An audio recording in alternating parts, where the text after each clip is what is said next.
Salut, c'est Colombe Henrion. Bienvenue sur Sanitaire, le podcast du dispositif en partenariat One Health Océan Indien du CIRAD, en partenariat avec l'Agence régionale de santé La Réunion et l'association Les Petits Débrouillards de La Réunion.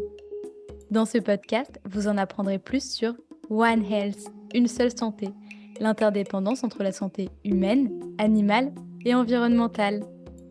Aujourd'hui, nous allons vous parler de la pollution lumineuse et de son impact sur les animaux, les humains et l'environnement.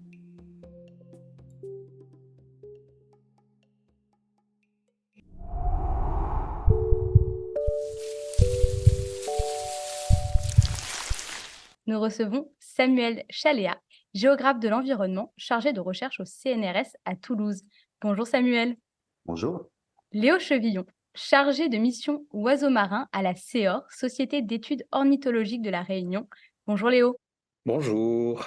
Et Samuel Busson, responsable d'études biodiversité et foncier, spécialiste de la pollution lumineuse nocturne et de la trame noire au CEREMA, Centre d'études et d'expertise sur les risques, l'environnement, la mobilité et l'aménagement. Bonjour Samuel. Bonjour. Lorsqu'on entend le mot pollution, on pense généralement au rejet de CO2 dans l'atmosphère, à l'accumulation de déchets plastiques dans les océans ou encore aux nuisances sonores. Mais pense-t-on à la pollution lumineuse, cette dégradation de l'environnement provoquée par la lumière artificielle présente la nuit? Pourtant, depuis des milliards d'années, la vie est rythmée par l'alternance entre le jour et la nuit. Mais à cause de la lumière artificielle, les nuits ont cessé d'être noires dans beaucoup d'endroits. La revue Science Advances estimait déjà en 2016 qu'un tiers de l'humanité ne voyait plus la Voie lactée. Le développement de l'éclairage électrique, associé à la croissance démographique et à l'extension des zones urbaines, a entraîné une pollution lumineuse massive, avec une altération majeure de l'environnement nocturne. Mais alors concrètement, la pollution lumineuse, qu'est-ce que c'est et comment la calcule-t-on, Samuel Busson? Alors, la pollution lumineuse, en général, c'est un terme qui décrit les impacts de l'éclairage artificiel nocturne sur les vivants, qu'on parle d'animaux, de végétaux ou d'humains, évidemment, et également sur le ciel nocturne. Donc, il y a certaines personnes qui parlent plutôt de nuisances lumineuses en partant du principe que la lumière disparaît quand on l'éteint. Mais globalement, la communauté scientifique utilise plutôt ce terme de pollution. Comme pour les pollutions chimiques, par exemple, on a des effets de cette lumière qui perdurent au-delà de l'extinction de cette lumière. On a notamment des effets à long terme sur les écosystèmes ou la physiologie des individus, par exemple. Alors cette pollution, elle peut prendre plusieurs formes, donc en termes de définition, ça peut varier, selon qu'on s'intéresse à son origine et éventuellement à l'endroit où on la mesure. Donc elle peut être ponctuelle, le point lumineux, elle peut être diffuse, c'est les halos lumineux qu'on voit au-dessus des villes, elle peut être reflétée par une surface, une façade, une surface en eau, ou elle peut être directe ou indirecte. Elle peut concerner une seule source lumineuse ou être la conséquence de l'éclairage de toute une ville. Et on peut la mesurer au sol, à 10 mètres du sol pour se mettre à la place d'un oiseau, par exemple, ou depuis le ciel. Et toutes ces distinctions sont importantes parce que toutes ces différentes formes de pollution lumineuse ont elles-mêmes des impacts différents sur les êtres vivants, sur leur physiologie, leur comportement, la manière dont elles interagissent et sur les écosystèmes. Et pour répondre à ta deuxième question sur la manière de calculer cette pollution lumineuse, il faut déjà savoir de laquelle on parle. Donc là, je renvoie à ce que je viens de dire juste avant. Et après, on dispose de plusieurs types d'outils. Donc l'outil le plus simple à portée de tous, c'est la photographie en fait. On peut faire une photo depuis le sol pour caractériser la lumière qu'on perçoit la nuit depuis un point donné. On peut aussi faire une photo depuis un drone, depuis un avion, depuis un satellite, selon l'échelle à laquelle on veut travailler. Et après, on a d'autres outils de mesure qui vont permettre de quantifier ou de qualifier cette lumière. Donc, par exemple, on va évaluer le potentiel d'éblouissement d'un luminaire en utilisant un luminance-mètre qui va mesurer une luminance. On va utiliser un luxmètre pour mesurer une quantité de lumière qui affecte une surface donnée. Donc là, c'est vraiment une quantité qu'on va mesurer. Ou bien un spectrophotomètre qui va nous permettre de caractériser la manière dont la lumière est composée en termes spectrales pour dire, par exemple, si elle est plutôt riche en rouge, en vert ou en bleu. Et évidemment des longueurs d'onde qui impactent les espèces de manière différente.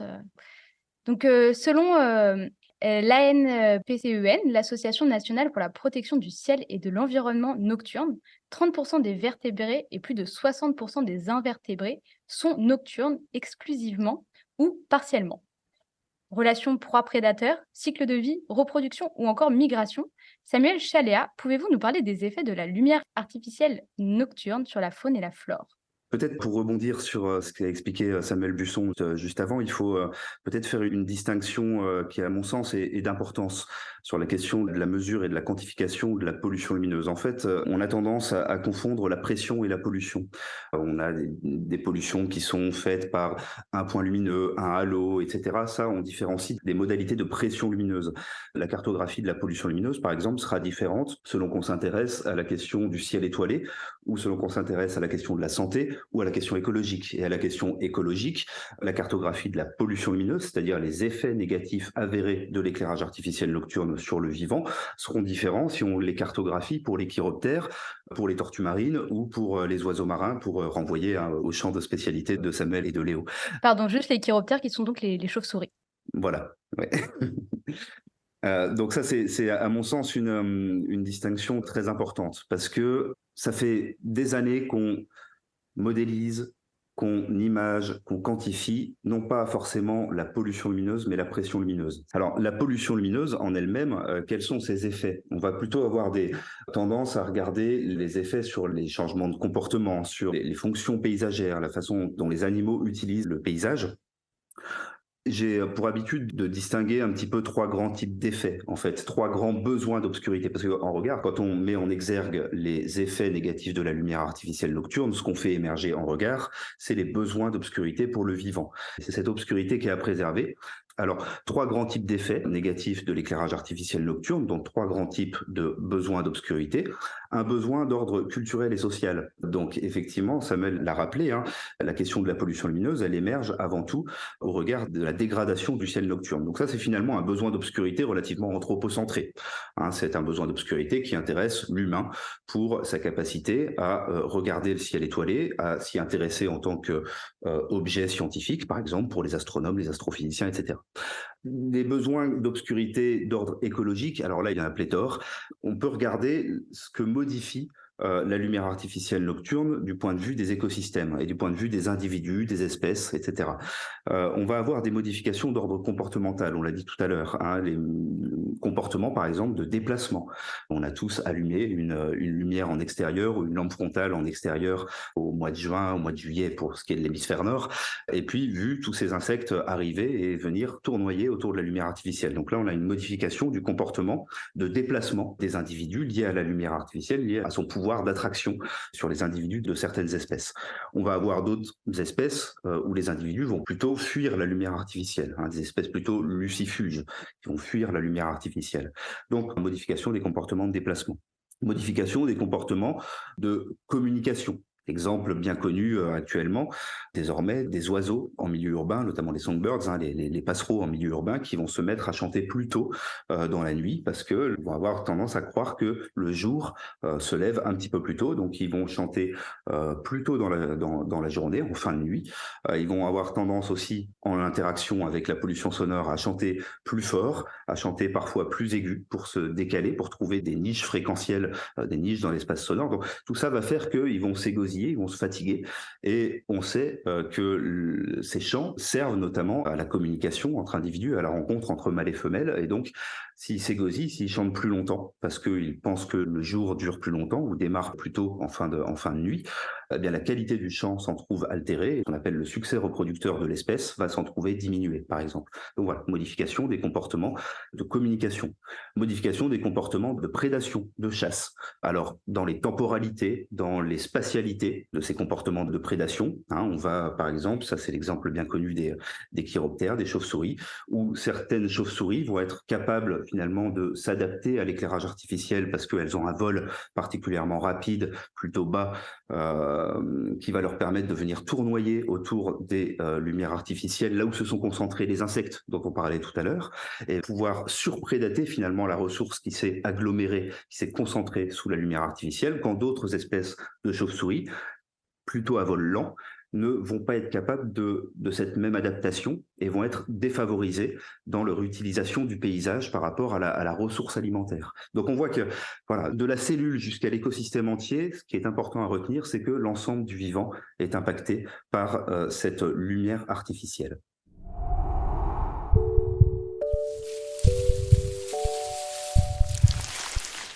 Alors, Léo Chevillon, vous travaillez pour la CEOR, donc la Société d'études ornithologiques de la Réunion, qui travaille sur les oiseaux. Que pouvez-vous nous dire de l'impact de la pollution lumineuse sur les oiseaux marins comme le pétrel de Barreau? Alors, il faut savoir que la pollution lumineuse, c'est une menace qui touche l'intégralité des pétrels et des puffins, donc pas seulement le pétrel de Barreau à La Réunion. Dans le monde entier, on a une centaine d'espèces dans cette famille de pétrels et de puffins. Donc, ce sont des oiseaux marins qui passent la plupart de leur vie en pleine mer, vraiment au large à des milliers de kilomètres des côtes, et reviennent à terre qu'une fois par an pour se reproduire. Et lorsqu'ils sont à terre, sur leur colonie de reproduction, ils ont un comportement essentiellement nocturne. Et en fait, c'est des oiseaux qui vont nicher en terrier, donc le jeune va éclore dans le noir, enfermé dans le terrier, et jusqu'à l'envol, il ne va jamais sortir, donc il ne va jamais voir de lumière extérieure. Et les parents, en fait, n'ont qu'une fonction de nourrissage pour les jeunes, mais ils ne vont pas leur apprendre à voler ou à rejoindre l'océan. En fait, les parents, une fois que le jeune a atteint la taille adulte, ils vont tout simplement repartir en mer et laisser le jeune se débrouiller tout seul. Et donc, en fait, instinctivement, ils s'envolent en tout début de nuit, juste après le coucher du soleil, et ils vont suivre tout simplement la lumière de la Lune ou bien de la Voie lactée des étoiles qui se reflètent sur l'océan. Pour eux, c'est un indicateur de où se trouve l'océan, et ils ont qu'à fonctionner en mode automatique. Quand ils sortent du terrier, ils se jettent dans le vide, ils suivent la lumière, et ils sont sûrs de réussir à gagner l'océan, où ils vont pouvoir se nourrir, etc., jusqu'à devenir adultes, et revenir après se reproduire que quelques années plus tard. Le problème, c'est que sur les îles où nichent ces oiseaux qui sont maintenant densément urbanisés, comme c'est le cas à La Réunion, lorsque les jeunes pétrels et puffins vont sortir du terrier pour la première fois pour tenter de rejoindre l'océan, au lieu de voir la lumière de la Lune ou de la Voie lactée se refléter sur l'océan, ce qu'ils vont voir, c'est toutes nos lumières artificielles qui, à La Réunion, c'est le cas, ça englobe toute l'île parce que c'est surtout tout le littoral qui est urbanisé. Et en fait, en devant survoler ces villes, il y a plein de jeunes pétrels et puffins qui, au lieu d'aller se poser dans l'océan, vont en fait se poser dans les rues, dans les zones industrielles, etc., en pensant se poser sur l'eau. Et le problème, c'est que c'est des oiseaux qui naturellement ne se posent que sur l'eau ou en falaise, et quand ils se posent au sol, ils sont totalement incapables de se renvoler par eux-mêmes. Du coup, tous ces jeunes, lors des périodes d'envol, ils vont s'échouer, c'est ce qu'on appelle un échouage, et ça touche chaque année des milliers d'individus. Ils vont se retrouver coincés au sol. Et si personne n'est là pour les récupérer et les confier à un organisme qui est capable de les soigner et de les relâcher, ils n'ont absolument aucune chance de survie. Tout simplement, ils ne peuvent pas se nourrir, ils ne peuvent pas boire et ils vont très forcément, et ils vont probablement se faire attaquer par un chat, un chien, avant que quelqu'un puisse les trouver. Donc, il faut savoir qu'à La Réunion, c'est une grosse menace pour les 4 espèces de pétrels et puffins qui nichent sur l'île, dont le pétrel de Barreau est un peu l'emblème parce que c'est une espèce endémique de l'île de La Réunion et qui est très fortement impactée par la pollution lumineuse. On récupère plusieurs milliers d'individus selon les années. Du coup, les pétrels et les puffins sont un très bon exemple de l'impact que la pollution lumineuse peut avoir sur des espèces animales, parce que là, c'est vraiment extrêmement visible. C'est-à-dire qu'en période d'envol de ces oiseaux, on va retrouver des centaines, voire des milliers d'individus qui tombent dans les rues et qui sont voués à une mort certaine si on ne les secourt pas. Donc finalement, un indicateur de pollution lumineuse assez pertinent. On reviendra sur le cas du pétrel et sur le rôle de la CEOR.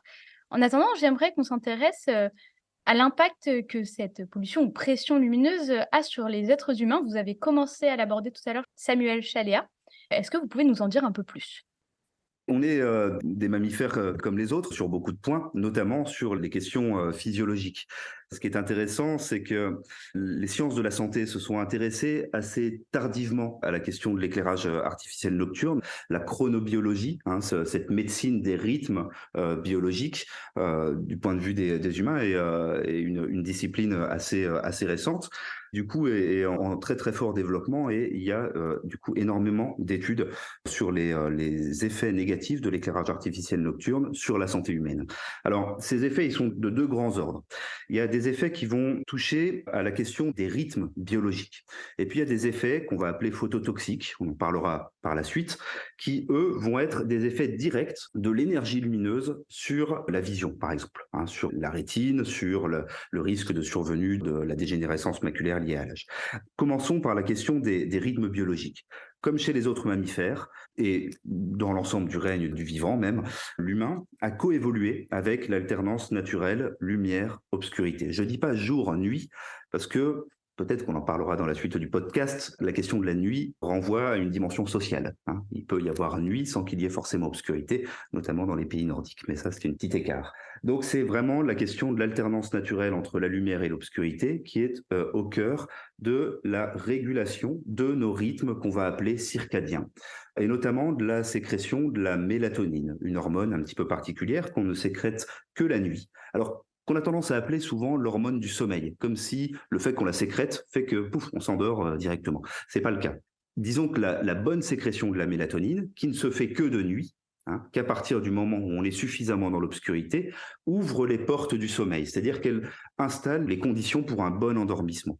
Donc on comprend que si on est dans un milieu qui n'est pas suffisamment obscur la nuit, au moment où on commence à sécréter la mélatonine vers 21h, 22h, 23h, avec un pic de sécrétion à 2h du matin, cette sécrétion ne se fait pas bien. Et les conditions du sommeil ne sont pas installées de façon optimale. Donc, si on dégrade, voire on inhibe, on empêche la sécrétion de la mélatonine par un environnement trop lumineux, y compris par de la lumière artificielle, eh ben on dégrade la qualité du sommeil, on dégrade la qualité de notre rythme biologique avec des conséquences derrière qui sont très nombreuses. L'ANSES, l'Agence de sécurité sanitaire, pointait dans un rapport de 2019 plus de 80 perturbations liées à la lumière artificielle nocturne.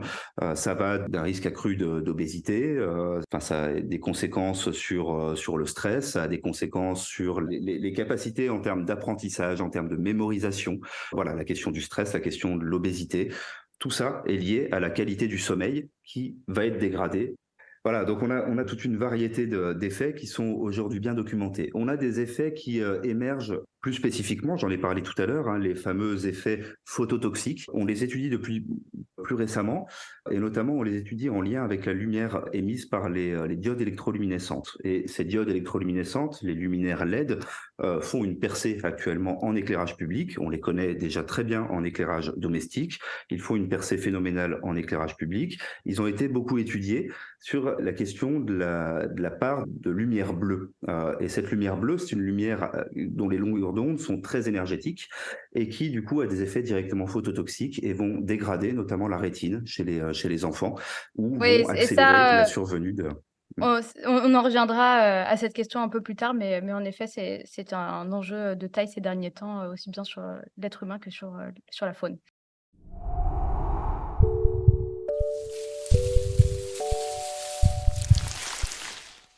Alors, depuis 2009 à La Réunion, chaque année au mois d'avril ont lieu les Nuits sans lumière, un dispositif mis en place par la CEOR, le Parc national et le Conseil de la culture, de l'éducation et de l'environnement pour protéger, entre autres, le pétrel dont nous parlions plus tôt.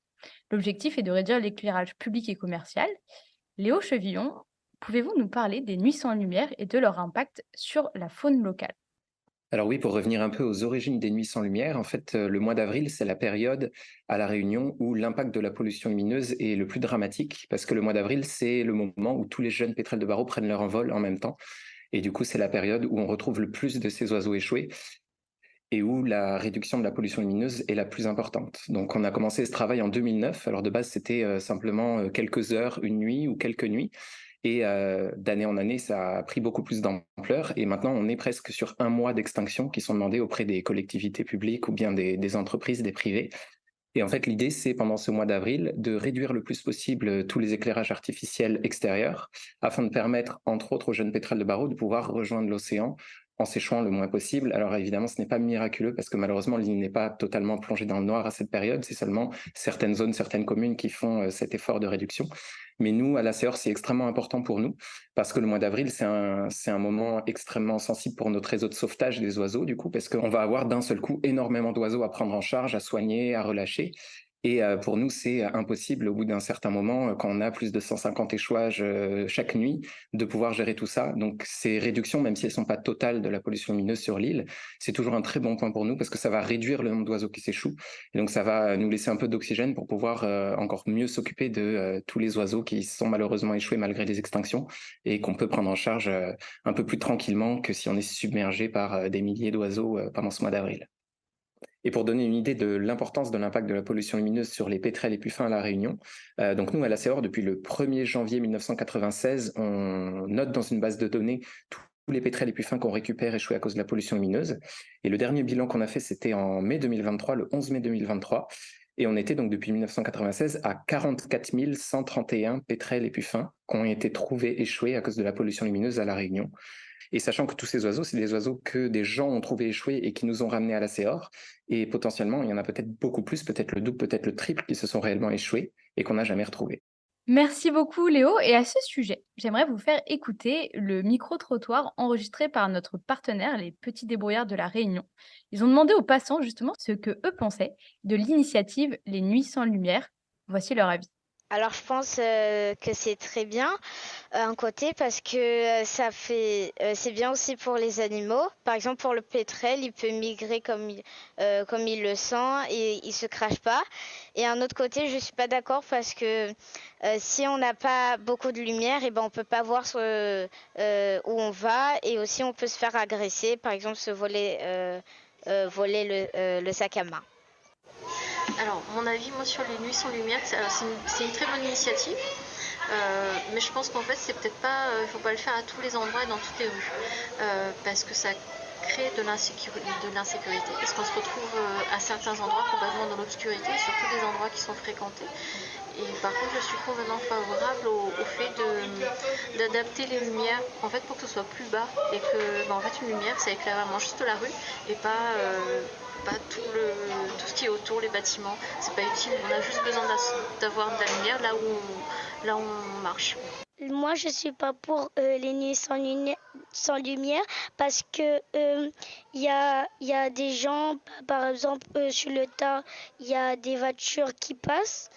Il peut faire des accidents parce que, imagine, il y a une voiture qui passe sur la même 4 voies, il peut faire des accidents. Donc, on remarque quand même que l'argument de la sécurité, hein, que ça soit, le vol, la sécurité routière ou l'agression est quand même pas mal mis en avant comme, frein aux mesures de réduction de l'éclairage nocturne. Qu'est-ce que vous en pensez? Quelles sont vos réactions? Oui, alors c'est vrai que cet argument de la sécurité revient assez souvent, mais je voudrais juste apporter une petite précision qui est très très importante à mon sens, c'est que la lumière, ça va pas nécessairement apporter de la sécurité, mais ça va apporter un sentiment de sécurité. Et nous, d'ailleurs, c'est quelque chose qu'on a remarqué assez souvent avec les nuits sans lumière, parce qu'il y a certaines communes qui pratiquaient des extinctions lors des nuits sans lumière ou lors d'autres moments, qui nous ont dit en fait que pendant ces périodes-là, ils observaient en fait qu'il y avait moins d'incivilité, moins d'insécurité, parce que tout simplement, quand les rues sont éteintes, etc., tout ce qui va être petite délinquance, etc., va plus se retrouver à l'extérieur et va y avoir potentiellement moins d'insécurité réelle. Par contre, c'est vrai qu'il y a ce sentiment qui est très important, que quand on a la lumière, on a le sentiment d'être en sécurité, etc., on se sent beaucoup plus à l'aise dehors. Et ça, c'est quelque chose qui va manquer aux gens, du coup, pendant ces périodes d'extinction. Et nous, ça nous pose un peu problème parce qu'en fait, nous, ce qu'on préconise, c'est pas du tout de plonger l'île entièrement dans le noir. Nous, ce qu'on veut, c'est que les lumières qui sont impactantes pour les pétrels soient éteintes. Et le problème, c'est qu'actuellement, à La Réunion, la plupart des lumières, que ce soit des lumières sportives ou des lumières d'éclairage public, sont très peu respectueuses de la biodiversité, c'est-à-dire elles sont mal orientées, il y a trop de lumière blanche, elles sont trop puissantes. Et du coup, la seule solution, malheureusement, pour le moment, c'est d'éteindre ces lumières pour éviter l'impact qu'elles peuvent engendrer. Mais l'idéal, c'est avec les rénovations d'éclairage qui vont arriver, c'est d'avoir des lumières beaucoup plus respectueuses, mieux orientées, plus de température chaude, donc qui attirent moins les pétrels, et aussi qui sont mieux gérées, qui peuvent être gérées à distance pour tout simplement ne pas totalement les éteindre, mais simplement diminuer l'intensité, pour que les gens aient encore un sentiment de sécurité, mais en limitant l'impact sur la biodiversité. Mais malheureusement, à ce jour, avec le parc d'éclairage actuel, il y a certains endroits où on est obligé de demander l'extinction totale parce que on peut tout simplement pas diminuer la lumière, ou on ne peut pas se permettre de laisser des lumières qui sont aussi impactantes que ça allumées en plein mois d'avril. Mais on espère que d'ici quelques années, le matériel d'éclairage présent à La Réunion permettra de faire des nuits sans lumière mieux réfléchies et qui impacteront moins le sentiment de sécurité des gens. Je pense qu'il est en effet très important de faire cette nuance entre le sentiment de sécurité et la sécurité, réelle et d'avoir des vraies données chiffrées qui permettent, d'adapter, les mesures qui sont mises en œuvre, même si le sentiment, de sécurité est quand même important et à prendre en compte. Est-ce que, un des 2, Samuel, veut également rebondir sur le micro-trottoir? Non, pour moi, c'est effectivement c'est un sujet auquel on est confronté très très régulièrement. Le rôle du CEREMA, l'établissement auquel j'appartiens, c'est d'accompagner les collectivités dans les changements de pratiques pour aller vers notamment sur mon sujet, sur plus de sobriété lumineuse pour réduire la consommation, les impacts sur l'environnement, etc. Donc, c'est un débat qui revient systématiquement. C'est la plus grande crainte des gestionnaires d'éclairage, que ce soit des maires ou d'autres acteurs, c'est d'éteindre et d'avoir des problèmes la nuit. Donc, c'est vraiment pas un sujet à mettre sous le tapis. Après, je pense que, comme sur beaucoup de sujets, il y a un gros besoin de pédagogie, il y a un gros besoin d'écoute, il y a un besoin aussi de cas par cas, c'est-à-dire que on n'aura pas le même sentiment de sécurité dans des quartiers très denses de Saint-Denis et puis dans les Hauts à Saint-Gilles, etc., etc. Donc, il y a du cas par cas à faire, je pense. Il y a aussi des typologies de population qui se sentent plus vulnérables qu'il faut aussi prendre en compte à ce niveau-là. C'est vraiment du cas par cas. Moi, je voulais juste apporter un petit témoignage. On avait fait une mission de diagnostic en 2016 à La Réunion sur ce sujet-là. On avait été accompagné par la CEOR d'ailleurs sur plusieurs phases de terrain. Et ce qu'on avait pu constater, pour rebondir sur ce que disait Léo à l'instant, c'est qu'effectivement, on avait vu notamment des terrains sportifs qui restaient allumés toute la nuit, terrains de pétanque, terrains de volley, des choses comme ça, souvent en bord de mer. En fait, c'était l'endroit où il y avait de la consommation d'alcool et de zabal. Du cannabis, ouais. Oui, de drogue, quoi, de drogue à fumer, ce genre de choses, quoi. Enfin voilà, les consommations d'alcool et de drogue se concentraient la nuit sur ces terrains éclairés, quoi. Il n'y avait plus aucun usager et plus personne ne jouait à la pétanque au volley. Par contre, à chaque fois, on trouvait des gens qui prenaient un apéro un peu tardif. Il était parfois 1h, 2h, 3h du matin. Voilà. Donc effectivement, l'éclairage est assez contre-productif sur des incivilités qui pourraient, je ne dis pas que tous les gens qui boivent sur la voie publique génèrent forcément des troubles, mais disons que c'est un facteur qui peut y participer, quoi. Là, donc ça, c'était assez intéressant. Et après, voilà, je pense que sur le côté sentiment d'insécurité, la difficulté qu'on a sur ce sujet-là, c'est qu'il n'y a pas vraiment d'études. Il y a beaucoup de retours de terrain, comme ce que Léo a pu rapporter, des maires qui disent finalement, depuis qu'on a éteint, ça va mieux, etc. Et puis il y a d'autres territoires où ce n'est pas le cas. Il y a d'autres territoires où il y a des maires qui ont plus de remontées d'habitants, qui ont peur, etc. Donc bon, voilà, il y a la spécificité du territoire, il y a la manière de justifier l'extinction. Je discutais récemment avec une chercheuse allemande qui me disait qu'à la faveur de la crise énergétique, il y avait eu une extinction qui avait été assez brutale sur beaucoup de territoires en Allemagne. Et aujourd'hui, il y a beaucoup de pétitions qui réclament le réallumage de l'éclairage. Donc je pense que si des mesures d'extinction, d'abaissement d'éclairage ne sont pas accompagnées correctement, elles sont très mal vécues par la population. Parce que c'est vécu comme un déclassement. Samuel rappelait tout à l'heure que l'éclairage public et même l'électrification dans les Hauts de la Réunion, c'est les années 70 sur 80 dans certains territoires. Donc c'est l'arrivée de la modernité, la prise en considération par les pouvoirs publics de ces populations périphériques. Et quelque part, éteindre, pour certaines personnes, c'est l'impression de retourner voilà, dans le passé, quoi, et donc d'être à nouveau mis de côté, mis au banc de la société. Donc, je pense que c'est beaucoup de pédagogie, beaucoup d'écoute et de compréhension de ce que rencontrent les personnes. C'est aussi de l'expérimentation, c'est-à-dire on teste, on essaye, on co-construit avec les habitants la manière dont l'éclairage va être géré dans leur quartier. Et puis, si on ne remporte pas les suffrages, on cherche une alternative qui sera plus acceptable pour tout le monde. Voilà, c'est une recherche du compromis permanente. Donc, c'est chronophage, ça demande un investissement assez fort des personnes en responsabilité, mais je pense que c'est indispensable si on veut que ces mesures-là puissent s'inscrire dans le temps et avoir un vrai effet bénéfique pour l'environnement, parce que les écosystèmes ont besoin de temps long, et donc on a besoin des mesures qui s'inscrivent dans ce temps long, et donc on a besoin de convaincre tout le monde pour qu'il n'y ait pas des ruptures, rallumage, réextinction à chaque élection, par exemple, ou à chaque événement, agression à la nuit, ou ce genre de choses. Effectivement, ce qu'explique et rappelle fort justement Samuel à l'instant, c'est tout l'enjeu de la territorialisation de l'action publique en matière de régulation régulation avec une visée de réduction de la pression lumineuse, de la pollution lumineuse. Il ne s'agit pas de planifier, de dire il n'y a qu'à Faucon. Non, il faut à un moment que ça s'inscrive, que ça atterrisse dans les territoires. Pour atterrir, il faut que cette action publique, elle rencontre l'épaisseur historique, culturelle, économique, écologique, effectivement aussi, des territoires. Donc ça veut dire, comme l'a très bien expliqué Samuel, c'est un travail de fourmi, parce que certaines phases du travail ne peuvent se faire qu'à l'échelle micro-locale, qu'avec les habitants, en leur donnant les capacités déjà de donner leur avis. Donc c'est tous les processus participatifs qui vont être d'importance dans l'inscription de l'action publique en matière de lutte contre la pollution lumineuse. Et on entend bien dans le micro-trottoir, on est tous pris dans les chevaux de nos contradictions. Enfin, on a maintenant qu'on sait qu'effectivement la lumière artificielle nocturne a des effets négatifs sur le vivant, sur la santé, sur la vision du ciel étoilé. Bien sûr, on veut tous revoir les étoiles. Ça, il n'y a pas de problème. Vous tendez un micro dans la rue à quelqu'un, vous lui dites vous êtes pour ou contre la pollution lumineuse. Il va pas vous dire qu'il est pour une pollution. Il va vous dire qu'il est contre la pollution lumineuse. Mais vous revenez 10 minutes après, vous lui dites mais vous êtes pour ou contre vous casser la figure dans la rue? Vous êtes pour et contre réduire ou augmenter votre sentiment d'insécurité? Il va être pris en tenaille. Donc voilà, c'est ça, rentrer dans l'épaisseur du territoire et territorialiser l'action publique. Et puis enfin, une dernière chose. On parle souvent en matière de sécurité. On a cette image du règlement de compte à Hockey Coral dès que la nuit tombe dans toutes les villes et les villages de France, c'est bien connu. Ça tire dans tous les sens dès que la nuit tombe. Non, je rigole. Donc voilà, il y a la sécurité civile, il y a les enjeux de délinquance, etc.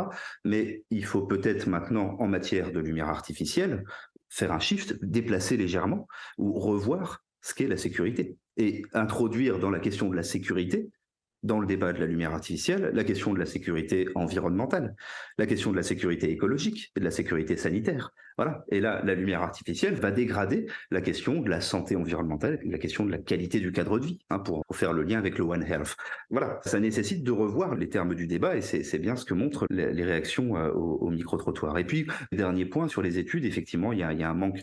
Beaucoup d'études dans les années 80-90, notamment en Grande-Bretagne, drivées un petit peu par le cadre de pensée du Secured by Design, où on sécurisait l'espace public. C'était la façon de concevoir l'espace public. Et dans cette conception de l'espace public, il y a la question de la lumière artificielle qui engendrait quasi mécaniquement une sécurisation des espaces. Bon, ça a été battu en brèche, mais on a un manque, effectivement, comme le disait Samuel, on a un manque d'études. Alors, il y a des collègues actuellement, des collègues de l'INRAE en économie de l'environnement, qui sont en train de se pencher sur cette question du lien entre lumière et sécurité pour renouveler un petit peu les études à l'aune des nouvelles connaissances qu'on a sur les enjeux écologiques et sanitaires et culturels de la lumière artificielle nocturne. Donc, on va avoir de nouveaux résultats, on l'espère, qui vont arriver dans les mois, les années qui viennent.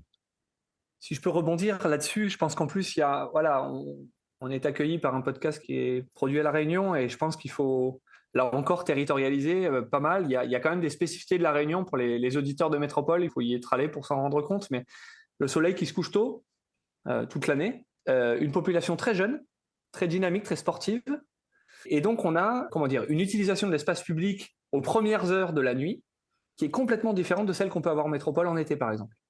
En été, le soleil se couche à 22h30, 23h, la plupart des activités sont terminées. À La Réunion, il est 6h30, 7h, la nuit tombe, vous finissez l'école, vous finissez le lycée, la fac, et là, vous allez avoir vos activités de loisirs, etc. Donc évidemment, on ne peut pas transposer des études qui ont été réalisées sur la sécurité routière, la confrontation véhicules motorisés et piétons de métropole à La Réunion. Voilà, donc il y a vraiment une nécessité de se poser la question de comment ça se passe et de trouver des compromis qui s'adaptent à la réalité du territoire. Voilà, les terrains de sport, la pratique du football ou de la pétanque, c'est des sports assez populaires à La Réunion. Ça peut se faire à peu près qu'en soirée, parce qu'en journée, les gens travaillent ou sont à l'école. Donc, il y a aussi, au-delà, on a parlé de l'extinction, on a parlé de l'abaissement. C'est sûr qu'il y a pas mal de choses à faire dans l'amélioration de l'existant pour, à défaut de pouvoir éteindre, au moins d'améliorer le fonctionnement des luminaires. Nous, on avait fait des mesures en 2016. On trouve parfois 3-4 fois les quantités de lumière qui sont recommandées par les normes. Donc, on a des marges de progrès qui sont extrêmement conséquentes sans dégrader la qualité du service qu'on va rendre et par contre en diminuant l'impact potentiel qu'on va avoir sur les écosystèmes, sur la santé humaine, etc., etc. C'est vrai que c'est important de recontextualiser aussi bien au niveau territorial, mais aussi bien au niveau de l'acceptation sociale, comme on l'a déjà dit plus tôt, parce que évidemment, il n'y a pas un modèle applicable partout, tout le temps. C'est beaucoup plus complexe et c'est un enjeu, on l'espère, sur lequel il y aura de plus en plus d'études qui permettront de mettre des mesures adéquates. Et justement, dans la deuxième partie de cet épisode, nous discuterons plus en profondeur du juste milieu entre besoin de lumière et besoin d'obscurité.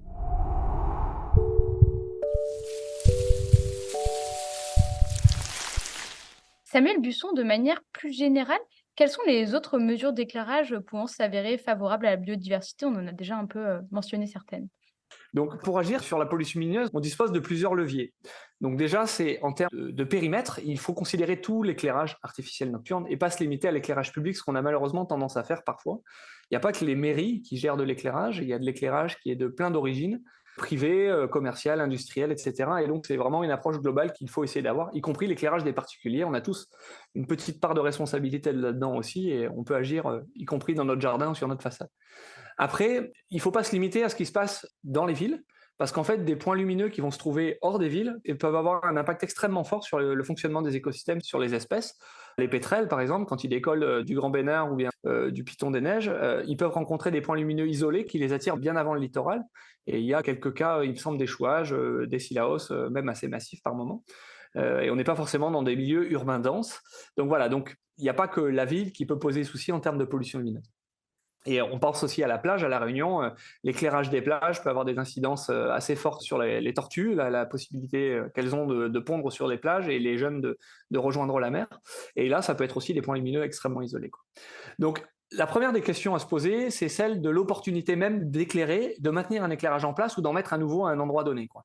Et clairement, il faut que les services qu'on attend de cet éclairage contrebalancent largement les risques qu'ils vont faire peser sur la biodiversité, l'écosystème ou la gêne que ça peut générer pour les habitants du coin.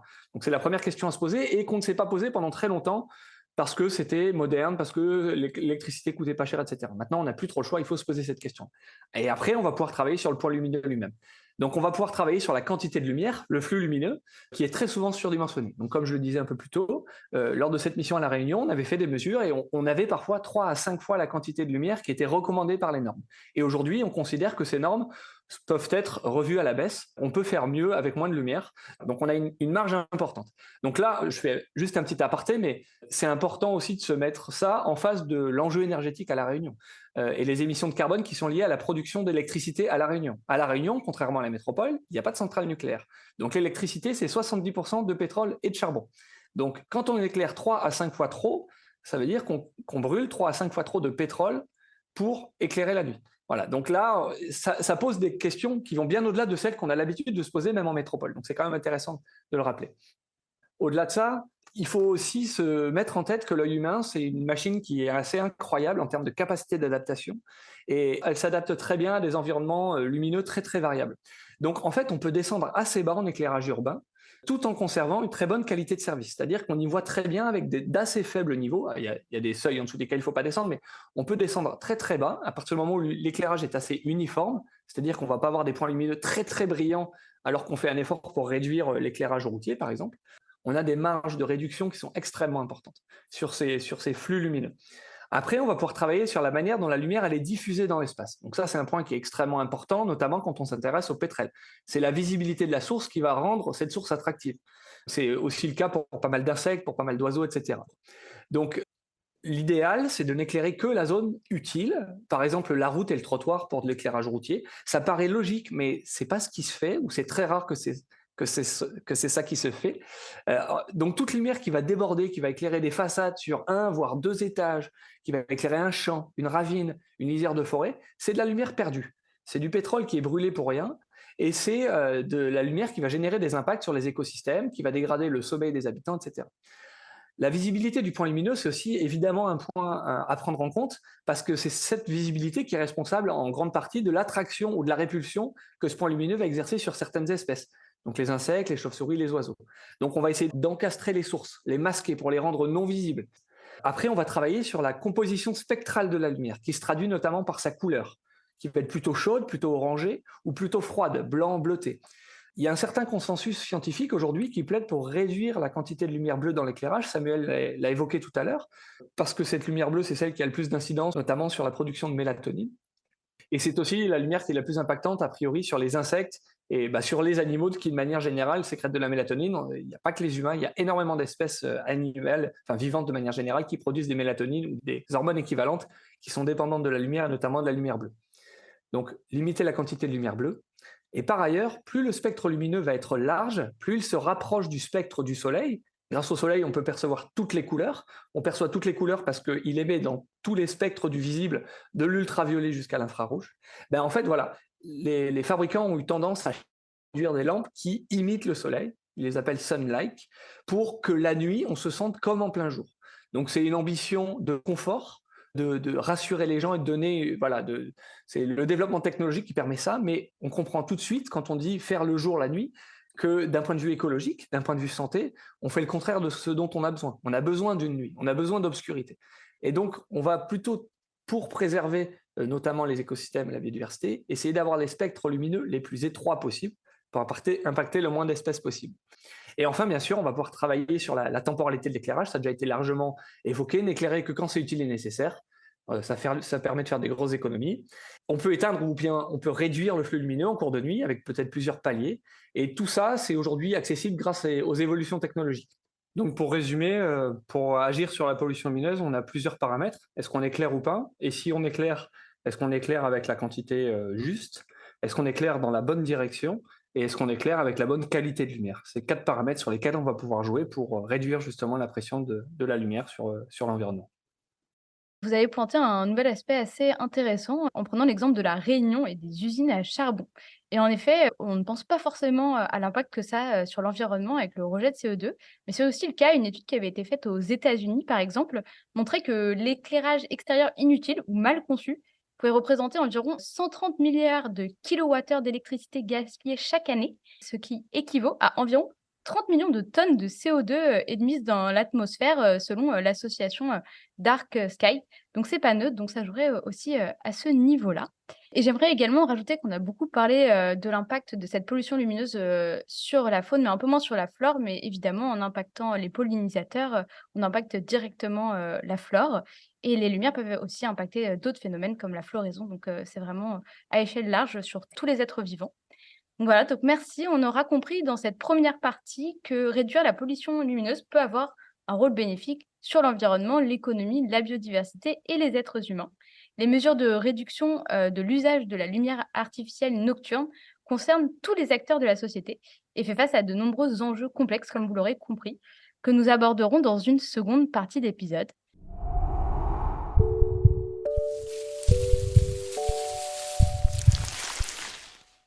Alors merci à Samuel Busson, Samuel Chaléa et Léo Chevillon de nous avoir éclairés sur la pollution lumineuse.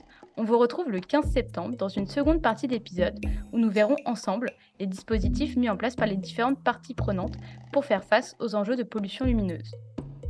Si cela vous a plu et que vous souhaitez en savoir plus sur l'interdépendance entre la santé des animaux, de l'environnement et la nôtre, abonnez-vous à notre page et surtout laissez-nous des étoiles et des commentaires.